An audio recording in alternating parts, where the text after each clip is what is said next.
Hola amigos, ¿cómo están? Bienvenidos a un nuevo caso clínico del Dr. Vago. En esta ocasión vamos a abordar el tema de las crisis hipertensivas. El caso clínico de hoy es un hombre de 45 años de edad que ingresa a urgencia porque tiene alteración del estado de alerta. Está muy agresivo y sus familiares lo desconocen como tal. Sin antecedentes de importancia, a decir del familiar que lo acompaña, a la exploración física, nada que te llame la atención, solo que está desorientado, no tiene respuesta a estímulos verbales y tiene una TEA bastante elevada en 200/120. El soplo sistólico en foco aórtico te llama la atención y los reflejos plantares solamente tienen flexión a la estimulación, los cuales son normales. La glucemia capilar está en 90 miligramos sobre decilitro. Entonces la primera pregunta es, ¿cuál es el diagnóstico más probable?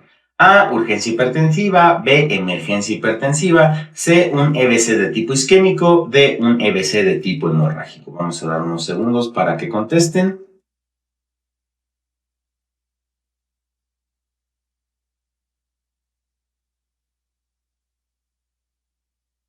La respuesta correcta es B, emergencia hipertensiva. Segunda pregunta, ¿cuál es el mejor estudio de extensión que solicitarías para el diagnóstico diferencial? A, un ecocardiograma transtorácico, B, una placa simple de tórax, C, tomografía simple de cráneo o D, placa simple de abdomen. Unos segundos.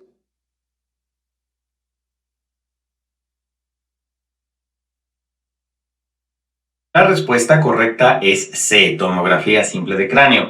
Tercera y última pregunta, ¿qué tratamiento iniciarías si el estudio que anteriormente solicitaste, y es el correcto, no tuviera alteraciones? A, uso de nifedipino sublingual, B, captopril, C, labetalol, D, amlodipino.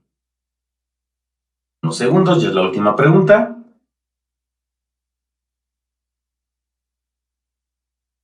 La respuesta correcta es C, labetalol. Es muy importante que no vayan a contestar la respuesta A, que es nifedipino sublingual. Esta lamentablemente es una práctica que todavía es muy común en diferentes centros hospitalarios y centros de atención primaria en el país. Recuerden que el nifedipino sublingual es un medicamento que baja la presión de forma muy rápida, súbita. Entonces esto puede predisponer a isquemia cerebral, cardíaca o renal, lo cual puede comprometer la vida de tu paciente y por ende tu cédula profesional. Haciendo una revisión acerca de las crisis hipertensivas, estas se definen como una tensión arterial sistólica por encima de 180 y o una diastólica igual o superior a 120. Las clasificamos de forma general en emergencias y urgencias hipertensivas.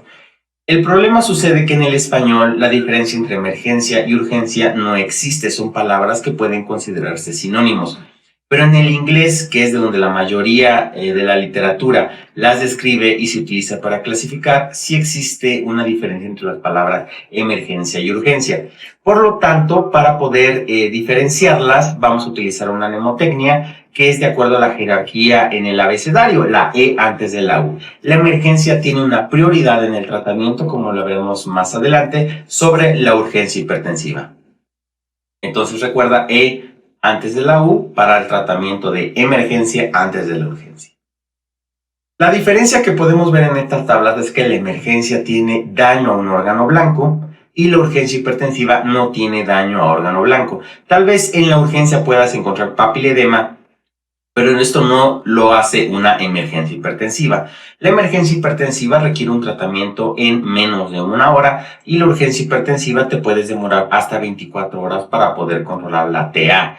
La emergencia va a requerir tratamiento parenteral y la urgencia hipertensiva un tratamiento oral, ya que tienes bastante tiempo para poder controlar la presión de tu paciente. En cuanto a la emergencia hipertensiva, se consideran daños a órgano blanco en el cerebro, el corazón y el riñón van a ser los 3 órganos que más nos van a importar para poder hacer un abordaje adecuado, pero de forma general las alteraciones a daño a órgano blanco en cerebro son convulsiones, ataques isquémicos transitorios, hemorragia subaracnoidea, encefalopatía hipertensiva, como es el que tiene nuestro paciente en este caso clínico. Corazón puede manifestarse como edema pulmonar agudo, un infarto agudo al miocardio o un síndrome coronario. Los vasos sanguíneos, el daño a órgano blanco puede ser disección aórtico aguda o anemia hemolítica microangiopática. Esta disección aórtica aguda requerirá de un tratamiento un poco diferente y lo cual lo veremos en otro caso clínico solamente para el tratamiento de la disección aórtica aguda. El riñón, el daño a órgano blanco por emergencia hipertensiva va a provocar falla renal aguda, retina, papiledema, hemorragia, edema retiniano, pero recuerda, el papiledema no es suficiente como para requerir un tratamiento agudo en una emergencia hipertensiva. Y el útero, bueno, dentro de las manifestaciones del síndrome de las enfermedades hipertensivas del embarazo, se va a manifestar como una eclampsia. Dentro de la historia clínica es importante valorar con el familiar, principalmente las personas que lo acompañen, si existen antecedentes de hipertensión arterial diagnosticada y si existe un tratamiento adecuado y buen apego en el control. De hecho, en algunas viñetas puede ser que te pasen un paciente que es mucho más joven y que está dentro del abordaje de hipertensión arterial secundaria. Además, es muy importante, tanto en la vida real como en el examen, investigar el uso crónico o reciente de algunos agentes adrenérgicos e incluso tratar de corroborarlo mediante estudios de extensión, ya sea toxicología de orina o de sangre, ya que es mucho más común en nuestro medio el uso de cocaína, anfetaminas o la fenciclidina, también conocida como el pelo de ángel, lo cual puede precipitar a crisis hipertensiva. Los estudios de extensión que tienes que solicitar van a ser varios: laboratorios generales, una placa simple de tórax, principalmente para el diagnóstico diferencial de disección aórtica aguda, y un electrocardiograma de 12 derivaciones. En cuanto al caso clínico que pusimos, el estudio de extensión más importante va a ser una tomografía simple de cráneo. ¿Por qué? Para diferenciar si no se trata esto de un evento vascular cerebral de tipo hemorrágico, lo cual puede cambiarte tu tratamiento. Recuerda que la tomografía simple es lo más sencillo de realizar y lo más accesible, sobre a lo mejor tal vez otros estudios mucho más sensibles como es la resonancia magnética.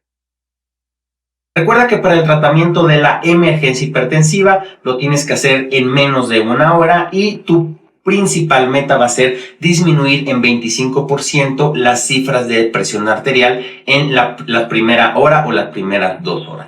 Posteriormente, 2 a 6 horas después, llevarás esta presión a unos objetivos de 160 sobre 110. Recuerda jamás utilizar nifedipino sublingual. Lamentablemente, esta práctica todavía es utilizada en algunos centros hospitalarios del país, ya que este medicamento baja muy rápidamente lo que es la presión arterial y te puede predisponer a isquemia cerebral, del miocardio o incluso renal, comprometer la vida de tu paciente y por ende tu práctica profesional. Entonces ten en consideración esto para que corrijas a tus colegas que todavía lo sigan realizando. Para la emergencia hipertensiva, recuerda que necesitamos el uso de agentes parenterales. Durante muchos años se utilizaba lo que es el nitroprusiato, que curiosamente no estaba disponible en nuestro país de forma tan sencilla. Pero actualmente se está abandonando el uso del nitroprusiato, principalmente porque requiere de línea arterial para la monitorización de la presión arterial. Actualmente preferimos lo que es el uso de combinaciones intravenosas como es de labetalol o esmolol o nitroglicerina. Esto requerirá de un manejo mucho más avanzado, pero va más allá de los fines del examen nacional de aspirantes a residencias médicas. Y la urgencia hipertensiva también tienes 24 horas para poder hacer el control de la presión arterial. Obviamente, disminuir en 25% de los valores iniciales con el que documentaste a tus pacientes. Este paciente le inicias un tratamiento oral y al siguiente día lo monitorizas en tu consultorio.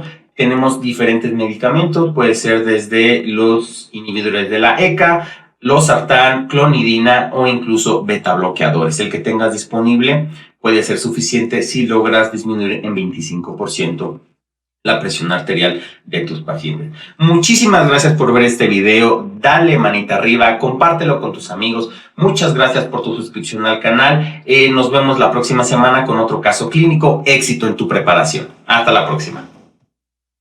Visita nuestra página www.drvago.com, donde te ofrecemos cursos, videos, tips y mucho más.